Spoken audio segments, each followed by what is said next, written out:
Welcome to the irishpost.com, the voice of the Irish.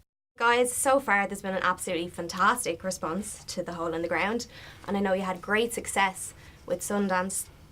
How are you feeling? Are you excited? Are you nervous about the public's reaction when the film actually comes out in cinemas? Particularly, I suppose, in Ireland on Friday. Yeah. I think you always hold your breath a little bit. It's amazing that we've gotten good reviews from Sundance and Variety and all those places, so it does give it a good first, footing into the world. But I think it really lives and dies by what the audience think of it. It went down really well in Ireland, so we hope that people go see it, and the same here. It's not very often that Irish films get like a release in the UK, so it's just hoping that people actually go to the cinema and watch the movie. Yeah, there's a mixture of excitement and anxiety, but I think that's part of every step of the filmmaking process. Even when you sit down to write a screenplay, it's usually a mixture of, well, actually that's usually just frustration with more frustration added on top. But now it's an exciting time, and I think we just have to be as confident as we can be that people are going to respond to it. It's available to see in a lot of places, so we hope that we can get bums on seats, turn down the lights and scare people. How important was that for you to find the right location, and how hard was it to find it? Yeah, it was really important because there's a sense of isolation in the story, and I sometimes think that Ireland isn't necessarily captured on camera the way that we have, but I don't think that's partly to do with the type of story that we were trying to tell, this slightly more fantastical thing. We were able to be maybe a little bit more exaggerated with the landscapes and how we presented them. But it was really important, and it was the difficulty. It's always hard because just because there's a piece of forest over there doesn't mean it's the right piece of forest. I was pretty fussy about the look and the style, and we used quite a lot of natural light, particularly in the exterior, so we needed forest that we liked the look of, but that was also in the right position to use the sun when the sun would actually show its face. So yeah, and then the house that's featured in the film has a lot of character and personality, and that was a really tough thing to find because I was trying to balance both the scale of it and the look and the atmosphere, and also the adaptability of the space, what I could use it for. So yeah, I think location plays a big part, but it is only a backdrop really for the characters. But in this case, that sense of scale around you and around Chris was important. And actually, I was going to ask, the weather, did they cooperate with you? Or? It actually did. Yeah. It actually over-cooperated. Originally when I wrote the film, I wanted to shoot it in autumn as best I could, but when you're making your first film, I wasn't going to wait any longer.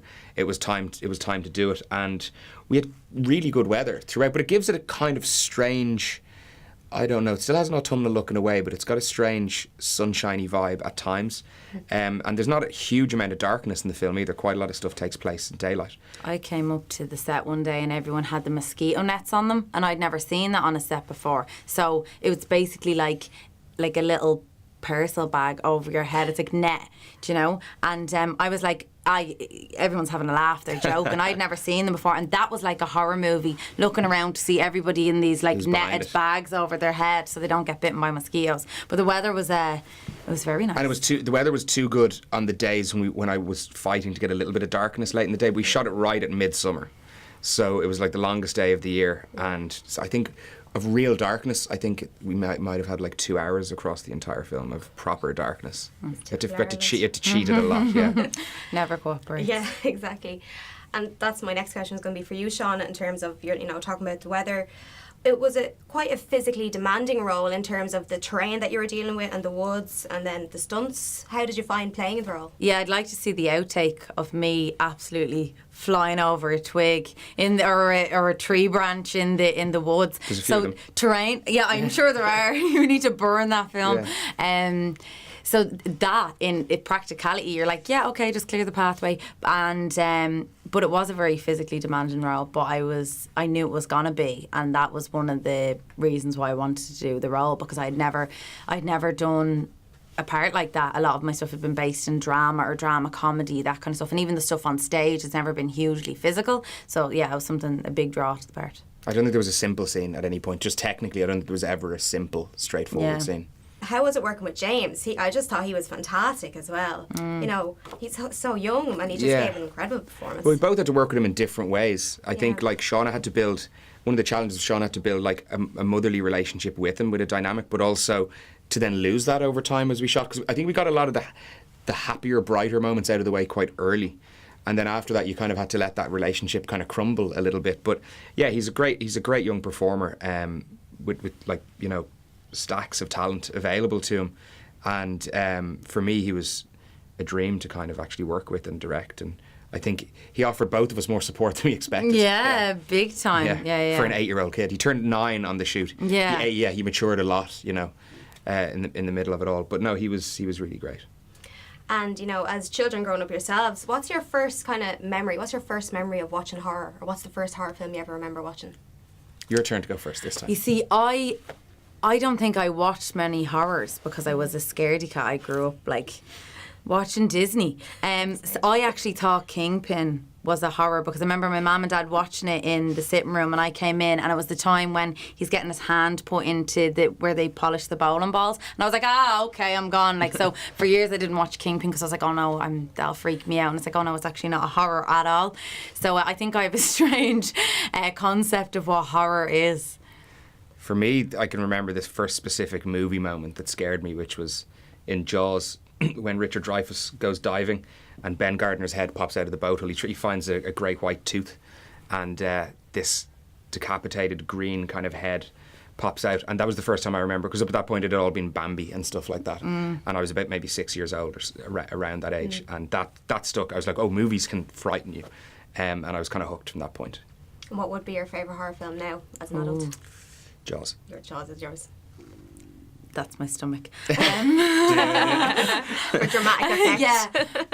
The Shining. Yeah. Yeah. Which is kind of number 2 for me. It's hard. Yeah. Did you believe in ghosts as a kid? Did you believe in the supernatural? Yes. Yeah. Yeah, a little bit. I don't now. I'm too cynical now. But there's.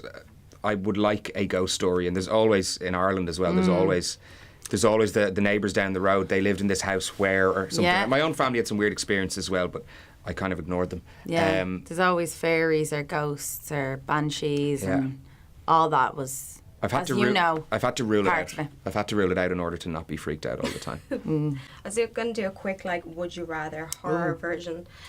So would you rather be a ghost or a zombie? Zombies actually terrify me. 28 days later is actually terrifying. You know, that slow kind of coming towards you. Yeah, that's not good. So, I think I'd rather play a zombie. I'd rather be a ghost. You'd rather be a ghost? Yeah, just for the cool stuff you could do. And I think what could you do? Well, freak people out. That's what you're trying to do when you're making a horror movie. It's trying to freak. So it's the same thing. Ghost and horror director is the same. Yeah, a ghost story is very good like that. You just stand around in a sheet. Yeah, that's true. It was a very good movie. Do you think if you were in a horror film, would you be the first person that would die off? I feel like that would be me, just like my stupidity. Or do you think you'd survive to the end? You'd survive to the end. You've proven it. Yeah, end. you've proven it. I'd just jump off the nearest cliff and just get out of the situation as quickly as possible. No, I'd become the horror show. They'd want to run from me, I think. Would you rather be chased by a vampire or a werewolf? Oh, I don't think I'd like to be chased by a werewolf, so I'm going to say vampire. At least the outcome with the vampire might be slightly sexy. Whereas with the werewolf, it's just going to be. Depends on what you're into. You're just going to be but there's going to be a certain allure to it all. Whereas with the werewolf, you're just going to get ripped apart. Yeah, it's going to be just. It's basically Twilight, and he was like a wereman. Who would you go for in Twilight? Oh, good question. Are we playing that game? Do my job for me. Right, that's everything. Thanks so much. Thanks so much. Thanks a million. For your questions.